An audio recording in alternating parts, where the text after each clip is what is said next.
Are you working tirelessly on your Etsy shop only to see little or no change in sales? Some of you have not started a shop yet and may have heard of stories with that same scenario. To help you get the most of what you're about to learn, I want to first dispel two myths. Number one, you might be asking yourself, is there a magic number of sales you need to get before Etsy drives traffic to your shop? The quick answer is no.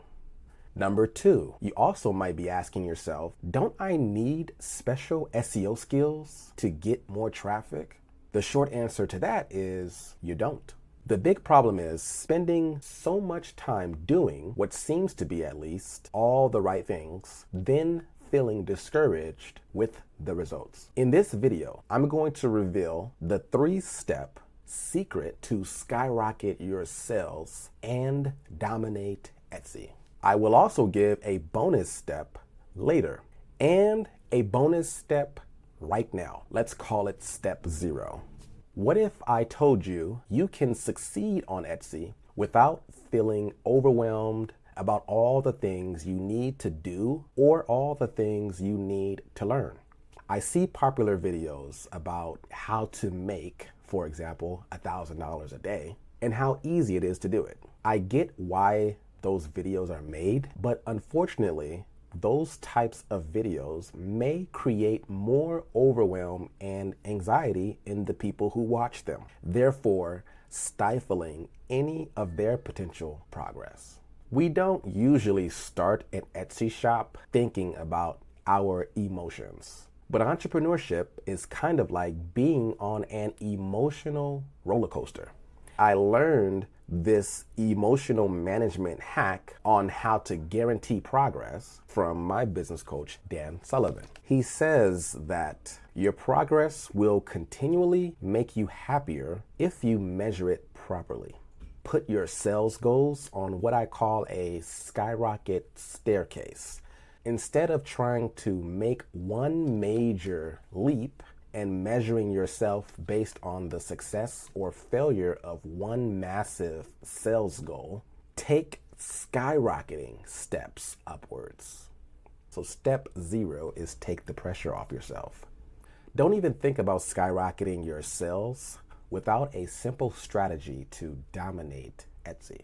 My biggest and most costly mistake was being okay with being the Pepsi and not the Coca-Cola of my niche. I remember saying that to myself. I couldn't figure out how to beat the number one competitor in my niche, but I also wasn't really trying to. If I did and succeeded, I would have at least doubled my sales from 750,000 to 1.5 million in the same amount of time. On the surface, if we are comparing the two by sales volume, Coca-Cola is the leader. But I realized, after thinking about it, although they are obviously aware of each other and they sell similar products, they are not actually competing with each other. Coca-Cola dominates in having the largest portfolio of beverage brands. Pepsi dominates in having the most diversified portfolio of beverage brands and snack food brands. That one difference sets them apart and puts each of them in its own niche category. Set your Etsy business up for success by deciding to dominate at something that is valuable and different than similar Etsy shops. Would you like to know how to skyrocket your sales and suck at SEO at the same time? I remember seeing an extremely long post on one of the Etsy forums.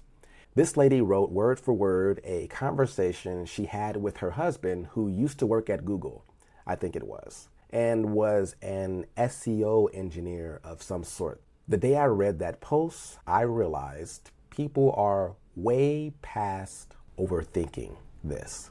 Step number 2 is to strategize for humans. I'm going to break it down into 3 parts called 2A, 2B, and 2C. These are just a few things you can do quickly to boost your shop's visibility and sales. 2A, starting with one listing, write down 5 to 10 words or phrases that make sense for a human buyer to think about when they're typing in the search bar, trying to find what you're selling. These will go in your title. 2B, if you know anything about grocery stores, you've noticed they group related products in an aisle. Think of your product as being on the shelf in an aisle of a grocery store. List 5 to 10 related products that would be closest to yours. Those will be in your tags, and some may make it to your title as well. 2C, make your shop look like someone works there and is ready to sell something.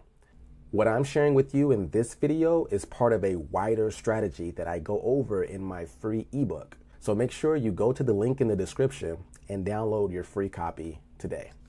Now back to the content. You may be asking, do I need to promote on social media to get more sales? I'm going to answer that question with another question. Do you know Etsy works for you and it has a job description? To show the right shopper the right product at a time they are most likely to buy. Why is this their objective? Well, because Etsy is a marketplace and it makes money primarily from transaction fees. The fees sellers pay when buyers buy. For those of you wondering why your listings are not coming up in search, it's for this reason. This is why Etsy is not a search engine. Strategize for Etsy's algorithms by promoting within your shop. Remember when we talked about Pepsi? They can promote their snack foods to their beverage customers and promote the beverages to the snack foods customers. They go hand in hand. This is the cheat code to both the search and suggested algorithms. Here's a quick tip. This is also the cheat code to guide you in determining how many listings you should have in your shop.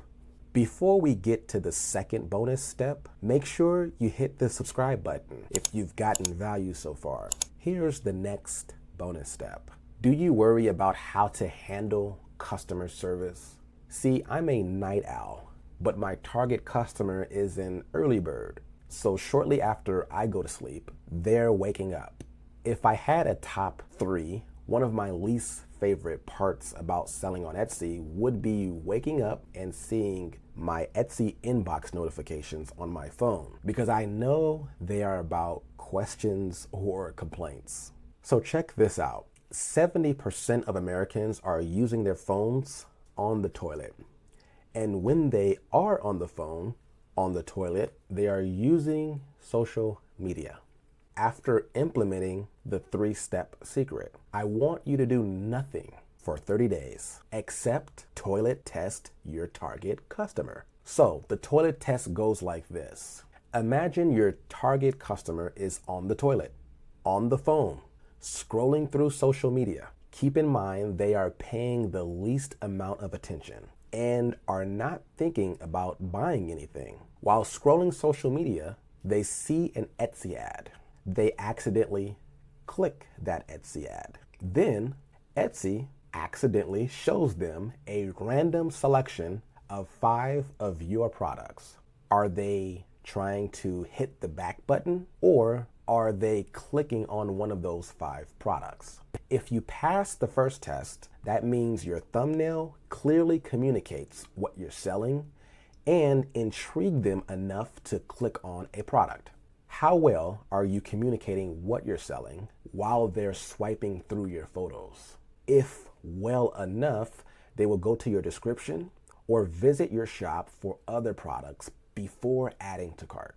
So the last question is, how well does the expectations you set up match with their experience? When a shopper or customer is asking you questions or complaining, that means there's a disconnect between what you're communicating and what their experience is. Close that gap by assuming shoppers know nothing about what you're selling. Here's another quick tip. If someone messages you a question, comment, concern, or complaint, you can probably bet 5 to 10 other people had that same question, comment, concern, or complaint. but will never message you. Those are missed sales. Today's quote of the day is, "Be like Pepsi on Etsy." You made a great choice to watch this video. The thing is, everything I told you may be completely useless because there's still 3 things that most sellers accidentally do but need to avoid. And if you don't avoid them, everything I've told you won't work.